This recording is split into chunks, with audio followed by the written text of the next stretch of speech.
Hola, bienvenidos a este video. Mi nombre es Diego, pero me pueden decir Yello. Y en esta ocasión, en este video, voy a hablarles sobre el contrato de arrendamiento. El contrato de arrendamiento se ubica en en una clasificación de los contratos que se llaman contratos traslativos de uso y goce temporal de un bien. El derecho real, existen los derechos reales, que son los derechos que recaen sobre las cosas. El derecho real, por excelencia, es la propiedad. La propiedad comprende tres, digamos, subderechos, por decirlo de una manera. Es el derecho de usar, disfrutar y disponer de la cosa. Este derecho de usar implica que puedes hacer con la cosa un fin. Puedes usar la cosa, por ejemplo, si tú eres el propietario de un carro, puedes usar el carro, valga, ¿no? O sea, si tú eres el propietario de una casa, puedes habitarla. El disfrute va a implicar el goce de la cosa. ¿Y qué implica el goce? ¿Qué implica disfrutar de la cosa? Implica obtener de la cosa las máximas ventajas económicas que ésta nos pueda deparar. Por ejemplo, si yo tengo un carro, pues puedo, por ejemplo, ponerlo en arrendamiento, puedo utilizarlo para irme de viaje, en fin, puedo sacarle el máximo beneficio, los máximos provechos económicos posibles. Y la disposición implica tomar el bien y disponer de él, es decir, básicamente darle el fin que uno desee, incluso hasta extinguirlo, siempre y cuando no se vaya en contra de orden público y de la ley en general. Con estos contratos como el de arrendamiento se transmite de manera temporal este uso y goce de una cosa, pero no la disposición. Por lo tanto, la persona sigue siendo la propietaria de la cosa, pero le transmite de manera temporal el uso y goce de la misma a un tercero. Por ejemplo, yo soy el propietario de una casa y la voy a rentar. Entonces, a quien yo se la rente, no se la estoy vendiendo, no se la estoy dando, no le estoy dando la propiedad. Le estoy permitiendo que use y que goce la cosa, que use mi casa y que la goce por un tiempo, pero después me la va a regresar, porque no se la estoy vendiendo, se la estoy rentando. Así que vamos a empezar con el análisis de lo que es el contrato de arrendamiento y vamos a consultar las ya conocidas láminas. Aquí está. El contrato de arrendamiento está definido de manera muy técnica en el artículo 2398 como el contrato mediante el cual las partes contratantes se obligan recíprocamente, una a conceder el uso o goce temporal de una cosa y la otra a pagar por ese uso o goce de un precio cierto. En este tenor de ideas vamos a ver que el contrato de arrendamiento es un contrato mediante el cual dos partes se obligan entre ellas, una a transmitir el uso y goce temporal de una cosa a un tercero, y este tercero se obliga a su vez a pagar un precio por este uso y goce temporal. Vamos a identificar que hay dos elementos personales, un arrendador, locator o casero, y un arrendatario, locatario o inquilino. Para que se entienda y un poco en términos graciosos, el arrendador o el casero pues es el señor Barriga y el arrendatario o el inquilino pues es don Ramón. El señor Barriga es el dueño de la vecindad y le está dando en uso y goce temporal un departamento a don Ramón, del cual se supone que don Ramón le tiene que pagar una renta al señor Barriga, pero como sabemos, pues don Ramón ya le debe 14 meses de renta, entonces pues ya casi casi eso no es arrendamiento, ya casi es donación, ¿no? Pero bueno, en eso básicamente es el arrendamiento. Uno le transmite el uso y el goce de una cosa a otro por un precio. Ahora vamos a ver que hay determinados plazos para ciertos arrendamientos. El arrendamiento en general va a durar lo que las partes convengan. Si ellas quieren un año, pues un año. Si ellas quieren unos meses, pero va a durar al final del día lo que ellos decidan. Sin embargo, hay arrendamientos especiales a los cuales la ley sí les impone un plazo específico. Por ejemplo, el arrendamiento de inmuebles que se destinen para casa habitación debe durar mínimo un año.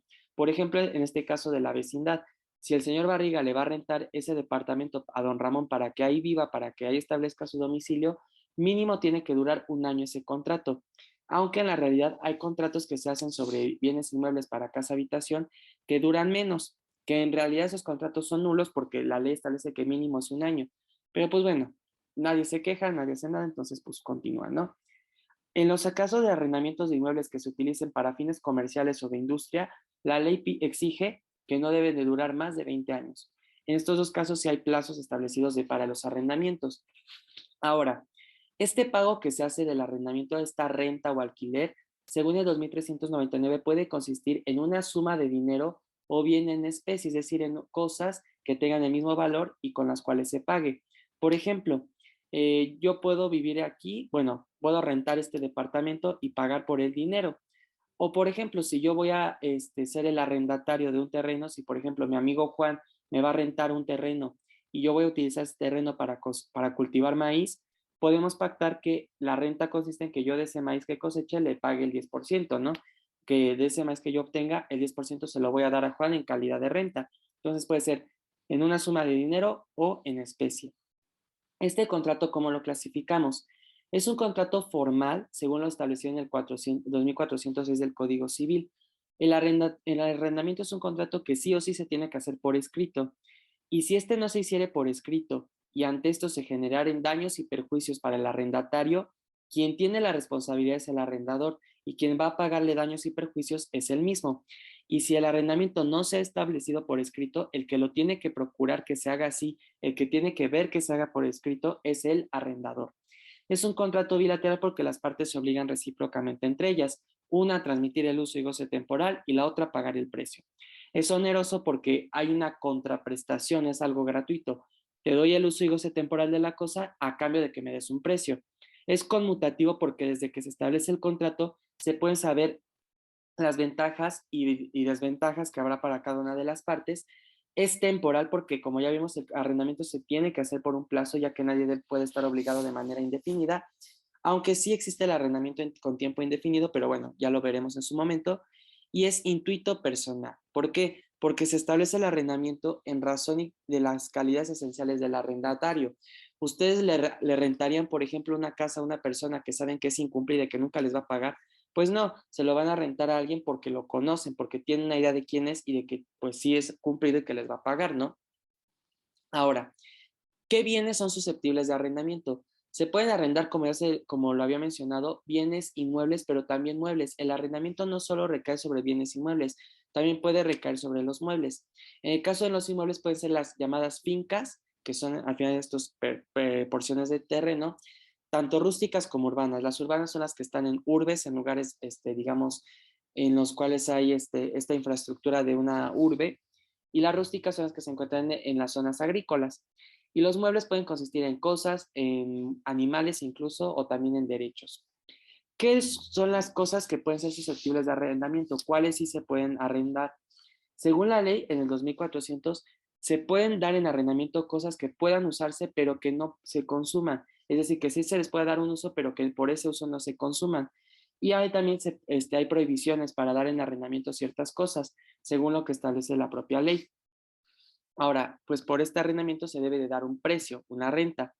¿Quiénes pueden llevar a cabo el arrendamiento? Lo pueden llevar a cabo todas aquellas personas que tengan la capacidad de ejercicio, que ya sabemos que se adquiere a los 18 años y con un modo honesto de vivir. Y además, para poder dar en arrendamiento un bien, es necesario ser propietario del bien. Tú no puedes dar en arrendamiento algo que no es tuyo, porque eso además es un delito. En todo caso, tienes que ser el propietario del bien del cual tú estás dándolo en arrendamiento. Ahora, hay una hipótesis planteada en el 2401 que establece que lo que sí es posible es que una persona por mandato dé en arrendamiento bienes que no son suyos. Es decir, mi amigo Juan tiene una casa, pero él ahorita tiene negocios, tiene problemas familiares, está muy ocupado y no puede arrendarla, pero él sí quiere percibir rentas de ella, él sí quiere rentar la casa. Entonces me dice, a ver, Yeyo, como yo confío mucho en ti, voy a celebrar un contrato de mandato contigo por el cual yo te voy a encargar que tú des en renta esa casa y que tú veas toda esa cuestión. Entonces, ahí sí, como yo estoy autorizado por el propietario por un contrato de mandato, ahí sí yo sí puedo dar en arrendamiento esa casa, porque ya estoy facultado, ya estoy autorizado. Pero si esa casa no es mía, yo no puedo disponer de ella, yo no la puedo dar en arrendamiento. Ahora, hay prohibiciones para dar o tomar en arrendamiento bienes. Un copropietario no puede dar en arrendamiento su copropiedad, su parte alícuota, si no tiene la autorización de todos los demás copropietarios. Todos los funcionarios judiciales, los jueces, los magistrados, los secretarios judiciales, no pueden tomar en arrendamiento bienes sobre los cuales están decidiendo en un litigio. Los empleados públicos y encargados públicos no pueden tomar en arrendamiento bienes que estén bajo su administración, y las personas que tengan la patria potestad de personas menores de edad únicamente podrán arrendar bienes de estas personas, únicamente podrán arrendar bienes de estos menores de edad con un máximo de 5 años y no pueden exigir de manera anticipada hasta 2 rentas. Ejemplo, Juan tiene un hijo, y resulta que su hijo tiene una casa porque su abuelo se la dio en herencia. El hijo evidentemente es menor de edad, no puede disponer de la casa. El papá de este Juan no va a poder dar en arrendamiento esa casa de su hijo por un plazo mayor de 5 años y no va a poder establecer de forma anticipada rentas por más de 2 meses, según lo que se establece, por más de 2 años, perdón, es 2 años ahí, según lo que establece la ley. Entonces, Juan tiene a su hijo y el hijo tiene la casa, pero él no se puede valer por sí mismo, no puede administrarla. Juan únicamente podrá dar en arrendamiento esa casa que le pertenece a su hijo por máximo 5 años y no podrá establecer de manera anticipada el pago de hasta 2 años de renta. Es lo que se establece en la ley. Ahora vamos a la parte fuerte, que son los derechos y obligaciones tanto del arrendador como del arrendatario. Arrendador es el propietario, es quien transmite el uso y goce temporal. ¿Qué derechos y obligaciones tiene? Primero, pues entregar la cosa junto con sus accesorios. Debe de entregar la finca en condiciones óptimas, es decir, la tiene que entregar en un buen estado. Tiene que entregar el inmueble en condiciones de higiene y salubridad. Si yo te voy a rentar una casa, pues no te la puedo dar cayéndose y con el drenaje botado, ni mucho menos, ¿no? Tengo que conservar la cosa hasta que sea el momento de entregártela. Por ejemplo, si te digo, vamos a hacer un contrato de arrendamiento ahorita, pero el arrendamiento va a surtir efectos o va a empezar hasta el mes siguiente, pues yo tengo que conservar la cosa hasta el mes siguiente. Tengo que hacer todas las reparaciones necesarias para que puedas usar y gozar de la cosa. Y también tengo que cuidar que el bien esté en condiciones de que lo puedas usar. No tengo que estorbar en el ejercicio del derecho. Si yo soy el propietario, yo no puedo ir y sacarte de la casa, no puedo después meter a mi familia. Tengo que permitir que si yo te estoy dando el uso y goce de la cosa, tú puedas usar y gozar la cosa conforme lo hemos establecido. Debe de garantizar el uso y goce pacífico de la cosa, es decir, debe de garantizar que en un futuro o mientras dure el contrato no llegue alguien y saque de la casa al arrendatario. Por ejemplo, el señor Barriga debe de garantizarle a don Ramón que mientras él esté en ese departamento, no va a pasar que llegue alguien y lo saque de ahí. Debe de responder de los daños y perjuicios que sufre el arrendatario y debe de responder por los defectos y vicios ocultos. Si resulta que a primera vista pues la casa estaba bien, pero a la mera hora cuando te metes a bañar abres y se te cae la regadera y el sistema de drenaje está hecho a un asco, pues eso también lo tiene que responder el arrendador porque pues oye, eso tú me diste así la cosa. A primera vista no se vio, pero pues de que estaba el desperfecto, estaba, porque pues eso se ve que ya tenía tiempo, entonces tú tienes que responder. No debe de cambiar la forma de la cosa arrendada y en determinados casos tiene que disminuirle la renta al arrendatario. Ejemplo, está la casa, ¿no? Y yo le estoy dando la casa en arrendamiento a Juan, a mi amigo, pero resulta que se presenta una inundación y vamos a tardar 3 semanas en sacar todo el agua de la casa porque se inundó. Entonces, pues Juan me está pagando una renta. No sería justo que por 3 semanas que no va a ocupar la casa me siga pagando la renta, por ejemplo, o si me la sigue pagando, pues que no sería justo que me pague lo mismo, ¿no? Si, por ejemplo, yo le pido mensualmente una renta de 20,000 pesos, pues oye, me va a decir Juan, oye, pero yo no voy a vivir ahí 3 semanas porque se inundó. Entonces, pues redúceme esa renta, ¿no? Entonces voy a decir, bueno, es justo, me parece bien. Por este mes en el cual tú no vas a vivir en la casa 3 semanas, nada más págame 2,000 pesos por la semana que vas a vivir o algo así, ¿no? Se tiene que dar esa disminución de la renta cuando así sea el caso. Y debe de pagar las mejoras hechas por el arrendatario y devolver el saldo a favor al mismo. Es decir, si al final de que terminaste el arrendamiento, si al final del tiempo en el cual tú rentaste la casa, resulta que hubo un excedente, hubo una cantidad de dinero en depósito, por ejemplo, supongamos, yo le doy esta casa en arrendamiento a Juan, ¿no? Pero le digo a Juan, al inicio del arrendamiento me vas a dar 2,000 pesos. No te los voy a dar en concepto de renta, te los voy a dar en concepto de depósito. Esos 2,000 pesos me los voy a quedar yo. Y si al final del arrendamiento no hay desperfectos, no hay ningún problema, te voy a devolver esos 2,000. Pero si la casa está dañada o tiene desperfectos, voy a usar esos 2,000 para repararla. Supongamos que Juan es muy buen inquilino y nunca me dio problemas ni nada, y cuando acaba el arrendamiento me entrega la casa en perfectas condiciones. Entonces yo voy a tener la obligación de que esos 2,000 pesos que él me dio, pues se los voy a devolver. Pues ya para qué, ¿no? Pues ya está perfecto todo, le devuelvo este saldo a favor. Estos son los derechos y obligaciones del arrendador que se ubican de los artículos 2014, 2412 a 2424 del Código Civil vigente para la Ciudad de México. Ay, y por otro lado, Los derechos y obligaciones del arrendatario. Primero, pues tiene que pagar la renta en tiempo y lugar establecido. Don Ramón tendría que pagar la renta. El tiempo es lo que las partes convengan y el lugar, si no se ha convenido un lugar para el pago de renta, se tiene que hacer en la casa, habitación o en el despacho del arrendatario. Tiene que responder de los perjuicios que la cosa sufra mientras está bajo su poder. Si Juan, por ejemplo, tuvo la casa por 6 meses y en ese periodo de tiempo la casa ya está toda cayéndose a pedazos, él tiene que responder por ello.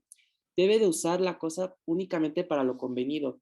Si yo le estoy, por ejemplo, si yo le doy en arrendamiento a Juan un carro, mi carro se lo doy en renta a Juan y acordamos, perdón, que va a usar el carro para ir a Cancún, pero después resulta que se lo usó para irse a Estados Unidos, a Las Vegas de ida y vuelta, pues oye, también va a tener que responder porque lo está usando para algo que no convinimos, entonces va a tener que responder. También tiene el derecho a que si por cuestiones de caso fortuito, fuerza mayor, se le imposibilita totalmente al arrendatario el uso y goce de la cosa, tiene derecho a no pagar la renta. Si, por ejemplo, mismo caso del señor Barriga y don Ramón, supongamos, Dios no lo quiera, hay un temblor, un terremoto y la casa de don Ramón se cae, colapsa, pues oye, don Ramón tiene derecho a no pagar la renta, porque pues ¿cómo le va a pagar la renta al señor Barriga por una casa que ya se cayó, ¿no? Ahora bien, supongamos que el señor Barriga dice, bueno, voy a volver a construir la casa y que siga el contrato, perfecto. Pero si esto tarda, según el Código Civil, más de 2 meses, entonces el arrendatario tiene derecho de rescindir el contrato. Si don Ramón le dice al señor Barriga, oiga, señor Barriga, ya pasaron 4 meses y la casa todavía no está otra vez de en pie, sabe que mejor aquí se rescinde el contrato y aquí terminamos todo. Ahora bien, también tiene derecho, como ya lo comenté, a que se le reduzca parcialmente la renta. Si, por ejemplo, se le inundó la casa a don Ramón y va a tardar 3 semanas en que se desocupe y en que esté bien, pues tiene derecho a que se le reduzca la renta, ¿no? Pues oye, no va a estar viviendo en la casa 3 semanas, pues sí te pago la renta, pero pues redúcemela, ¿no? Porque pues no la estoy usando totalmente. También tiene que prevenir y tomar todas las precauciones si va a establecer en el lugar que se le va a dar en arrendamiento una industria peligrosa. Si, por ejemplo, Juan me pide la casa en arrendamiento para establecer en esa casa una industria farmacéutica o de producción de químicos, él tiene que tener todas las precauciones y tomar todos los cuidados pertinentes para que no se dañe absolutamente nada y no produzca un accidente. De no ser así, incurre en responsabilidad. No debe de alterar la forma de la cosa arrendada, la tiene que cuidar, como se dice en derecho civil, como un buen padre de familia. O sea, la tiene que tener, pero mira, perfecta. Tiene que hacer las reparaciones menores y exigir además las necesarias al arrendador.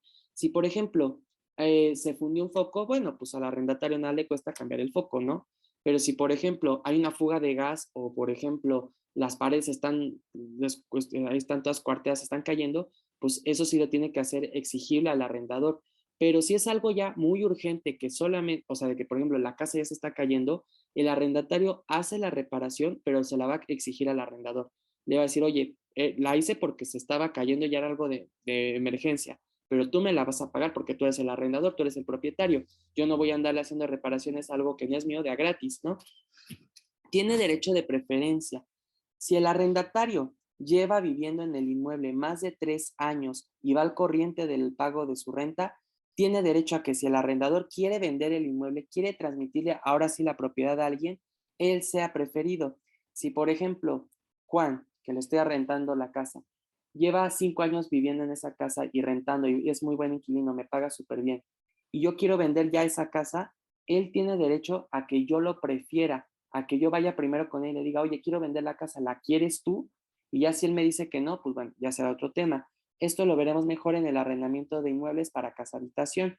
Tiene que notificar al arrendador de la necesidad de reparaciones, así como del probable peligro de usurpación o novedades dañosas. Tiene que mantener informado al arrendador de todo cuanto ocurra con el inmueble, básicamente. Tiene que decirle si algo se está cayendo, si necesita reparaciones, si alguien le quiere quitar la casa o el inmueble, si hay alguna cuestión de peligro, si por ejemplo alguien está amenazando con sacarlo, todo se lo tiene que informar al arrendador. Y finalmente, cuando termine el arrendamiento, pues tiene que devolverle la cosa al arrendador, ¿no? No se la puede quedar, eso es un delito además.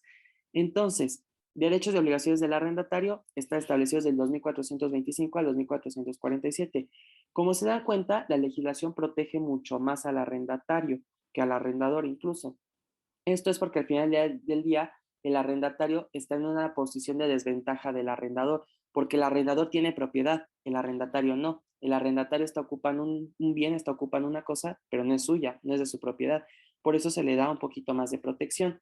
Pero bueno, al final del día esos son los derechos y obligaciones para todo arrendador como arrendatario. Hasta aquí llegaría este video del arrendamiento en general. Posteriormente haré otro sobre los tipos de arrendamiento y sobre cuestiones especiales. Pero pues si quieres saber más, los invito a que lean el Código Civil de la entidad respectiva. En este caso yo soy del Código Civil de la Ciudad de México. Y bueno, léanlo para que tengan una idea más clara y compleja sobre todo este tema. Y pues bueno, hasta aquí llegaré entonces este video. Y sin más por el momento, les deseo que tengan un excelente fin de semana y un feliz día para todas las niñas, niños y para toda la infancia en general. Y pues nunca olviden a esa niña, niño, a esa infante que siempre está dentro de nosotros. Y pues bueno, cuídense mucho y nos vemos en la próxima.